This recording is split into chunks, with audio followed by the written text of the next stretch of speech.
everyone. This is Aubrey Betancourt, President and CEO of the Almond Alliance, and welcome to our NRCS informational webinar. This is an opportunity to work with and hear more from our USDA partners at NRCS, the Natural Resource Conservation Service, through USDA, get you introduced to some of the great leadership there and members of those teams, understanding their programs and the work that they do in the conservation space, working on farm in partnership on issues of soil health and water health, and a lot of the technical and financial resources needed to make a lot of our upgrades on our farm as we look to better manage and sustainably invest into our farming practices to take care of the resources that take care of us, that keep us farming.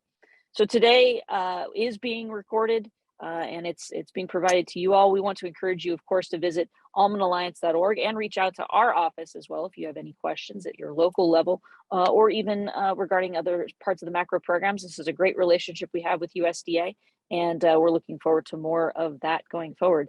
Without further ado, I'll introduce Carlos Suarez, the state conservationist for California, good friend and partner, and his team to walk us through some of the great programs and projects available to us on farm as we make these investments going forward. So Carlos, without further ado, the floor is yours. Thank you so much, Aubrey. I appreciate the kind words and the introduction. For everyone, hi, as Aubrey said, I'm Carlos Suarez. I'm the state conservationist for USDA Natural Resources Conservation Service. And it gives me great pleasure to be speaking to you today with a group of a partner, a strong partner that we have worked throughout the years, and giving us an opportunity to not only talk to some of you who have participated with us in the past in our programs, but also many members that have not had the opportunity to participate with us to get an idea of what programs, what technical assistance, and what programs we offer to support you in your conservation efforts. Like you have heard today and before, there are local and state agencies that offer a variety of programs to assist you in your conservation objectives. And at the federal level, the Natural Resources Conservation Service is the agency that works hand in hand to provide on a voluntary basis, this is very important, technical assistance and financial assistance to meet those objectives that you have in conservation. Programs such as the Environmental Quality Incentive Program and the Conservation Stewardship programs have been very popular among farmers, ranchers, and forest stewards throughout the state and nationally. And we'll be talking about those more in detail. As I said before, one of the great things about our relationship and the programs that we offer and the services that we offer is the voluntary nature of our programs. We work with you hand in hand to evaluate your resource needs, your resource concerns at the farm level, at the ranch level, and then help with you and your input determine what are the resource needs and how to best address those resource needs. You make the decision when to decide how to implement those conservation programs, that conservation technical assistance. You have that control at all times. And that's one of the beauties about our agency, that for more than 87 years have had this relationship protecting the natural resources. Today, due to the time that we have, we would like to focus our discussions on the four elements, on the next four elements that I'll be talking about, or my STEAM Assistant State Conservationist for Programs will be talking about, which is her name is Rayanne Dubé. Those are we want to talk about Farm Bill programs, discuss air quality and how we can assist you meeting air quality in the state. Also, something that is very important, especially for our state, who has been dealing with these mega drought for several years, and that is how can we best utilize our resources to do groundwater recharge and manage irrigation systems. And also something that is very important to you and growers and almond and walnut growers in the state is integrated pest management and pollinators. So with that, I would like to turn over the floor to, as I said, the Assistant State Conservationist for Programs, Rayanne Dubé, who will be talking to you about these different programs and how we can better assist you. Rayanne? Great, thank you, Carlos. I'm going to go ahead and share my screen. So give me just a moment to get that up for you here. I've got a presentation and I am going to ask for some confirmation from Carlos here. Can you see the presentation? Is it in presentation mode adequately for you? That is correct, Ray. Okay, great. Okay, so again, Ray Dubé, Assistant State Conservationist for Programs here in California. And we're just going to talk about a couple of our programs and how they might benefit some of you folks out there who are dealing with some resource challenges. So to get started, as Carlos promised, we're going to discuss some programs first. I'm going to focus on the Environmental Quality Incentives Program with this slide. EQIP is better known for its short acronym of EQIP, EQIP.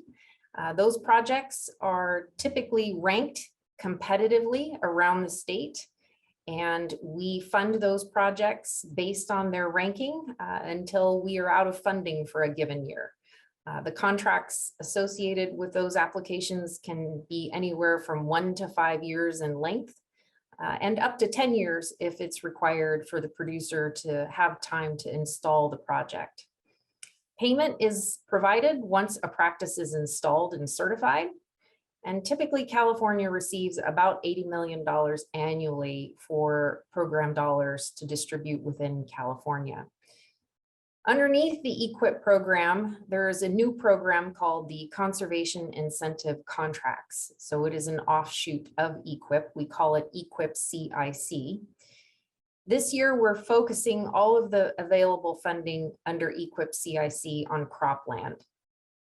And specifically, we're looking at a handful of practices. So nutrient and pest management related practices, mulching, and soil carbon amendment.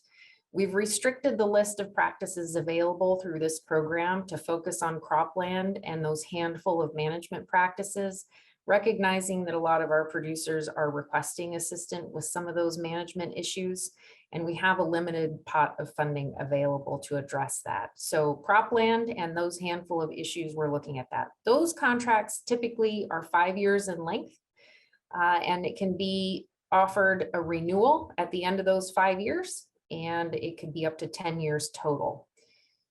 Applications for these two programs is currently set for April 1st.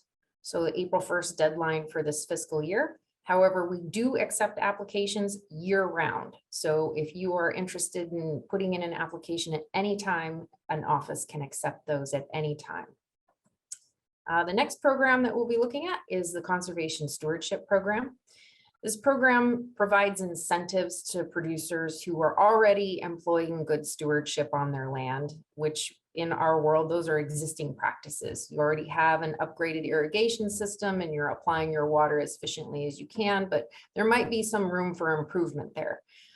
So it's really looking at how to enhance what you're already doing and offer an additional payment for those enhancements. Hey, Ryan, the slides are not moving. The slides are not moving. Uh-oh, that's a problem. Let me look here. Something must be going. Are they moving now? Yes, they are moving now. So would you? Okay, so let's recap. Should she start from the beginning so that? Yeah, I can. Okay. So we're going to go ahead and go back up to this slide here. So Farm Bill programs, Environmental Quality Incentives Program. These projects are typically ranked competitively throughout the state, and the contracts awarded are from 1 to 5 years in length, and they can be up to 10 years for producers who need additional time to install the complete project. Payments are made to producers once the practices are installed, so it is on a reimbursement basis, and program funds in California are typically $80 million annually. And we do fund through EQIP until we run out of funding at the end of the year. Conservation incentive contracts, those are typically focused, this year we're going to be focusing these on cropland and specifically cropland management practices such as nutrient management, pest management, mulching, and soil carbon amendment. There is only $2.5 million available under this pool, so we've decided to target it specifically towards cropland and those management strategies where we're hearing a lot from producers that they need some extra assistance this year. The application deadline for funding this fiscal year is April 1st. We do accept applications on a year-round basis. So anytime you're interested in working on developing a plan to use towards one of these programs, you can certainly visit an NRCS office and we will help you out there. Okay, confirmation that the slide moved. Yes, Okay, it did. good deal.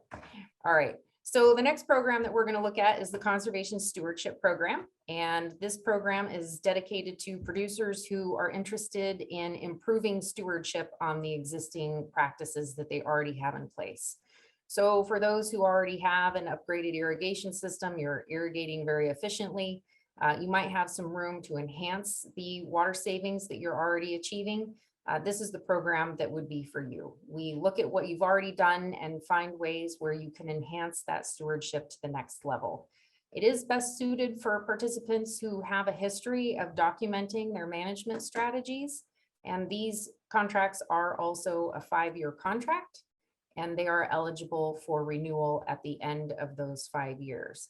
California does receive between $5 and $12 million annually. We do have very good history of being able to fund just about every application that comes in the door there.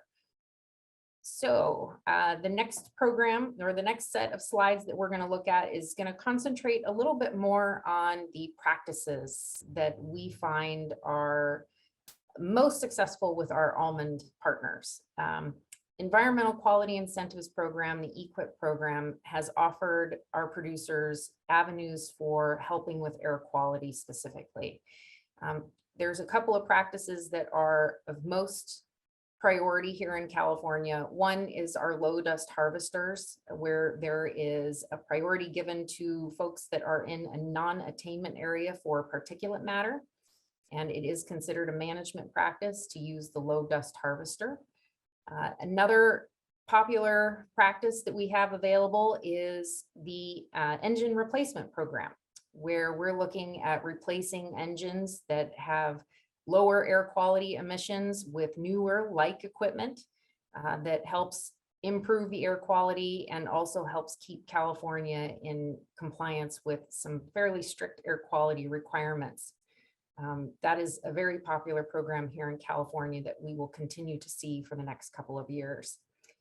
New this year is our orchard recycling, and that is chipping and incorporating the chippings back into the soil. It helps return the carbon into the soil. I see a little typo on the slide there. I'll get that cleaned up before I get a copy of this over to Aubrey. Okay, the next set of practices that we are going to talk about, making sure my slides are moving here, is irrigation and groundwater recharge. Irrigation practices, this is an easy one. It's just improving the irrigation system that exists. That can either be by replacing the entire system or upgrading some of the components of the system to help it operate more efficiently. Another popular practice is irrigation water management. Can definitely help with figuring out what kind of a schedule is going to work best to make sure that the quantity of water and the timing of water that's applied to the field is being maximized to use every drop that we've got available. Groundwater recharge that Carlos talked about is also very important. We did have some new standards and that were developed specifically here in California to address a common issue, which is the groundwater overdraft. And we are using those standards this year. It is to start directing some water onto the landscape for recharge basins to help with supplementing the groundwater that exists and making sure that our producers have an avenue to help continue to see that groundwater replenished. Additionally, it's not mentioned here on the slide, but we also have a number of producers that are very interested in managing the salt on their property. So again, that might fall underneath that irrigation water management or the irrigation efficiency component, but it's definitely something we see that's important to our producers. Okay, and then lastly, one of the issues that we commonly hear from our almond partners is that pollinators are a concern, and also pest management. So we offer a number of strategies for pest management, which can include everything from prevention, avoidance, monitoring, and suppression activities. We also offer a non-chemical option, which is the mating disruption. Mulching and cover cropping, very common for weed control, as well as helping with some of that soil moisture retention. And lastly, vegetative practices. Those can help support the pollinators that we depend on, as well as other beneficial insects. So those are just some of the typical ways that we see our almond producers coming to us. I do want to highlight, though, that NRCS, as Carlos said, has a very long history of providing voluntary support to our agricultural producers. We have field offices all across the state that have technical specialists there that can come and do an on-site evaluation, talk to you about your operation, see what programs might be of benefit for you, and help you get a plan ready so that you can apply for any number of programs that might be available through the NRCS. So we encourage you to reach out, find your local office, and make an application if it works for you, and we'd be happy to work with you.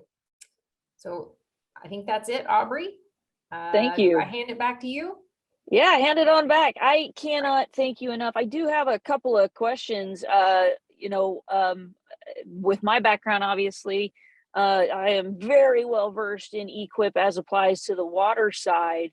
And I'm really glad to see that, of course, a lot of the work that we're doing on whole orchard recycling, and we're seeing so much more coming out of our partners talking about how we're calculating, really what is the true carbon footprint of the almond orchard, and more importantly, the carbon sequestration that the almond orchard provides through its lifetime is something that we're working on both at the state level with CDFA and even in the state legislature, all the way up on the federal side too, especially as we're starting to pivot in looking towards the Farm Bill.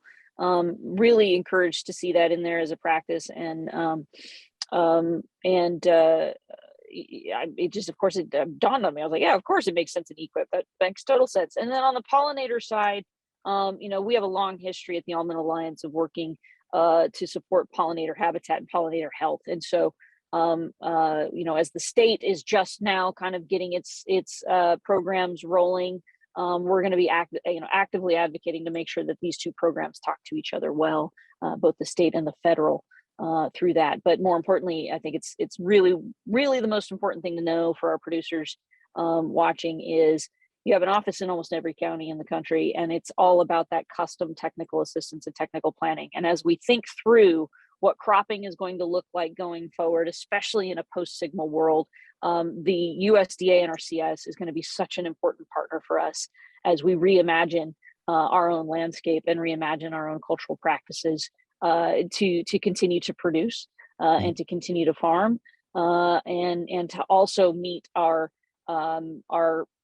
environmental goals and sustainability goals. But for us on the farm, we know, to be sustainable for us has to be economically viable to achieve that environmental practice. And so having this as a resource is so important. And I know I've worked with you all personally and professionally in developing those very individualized plans.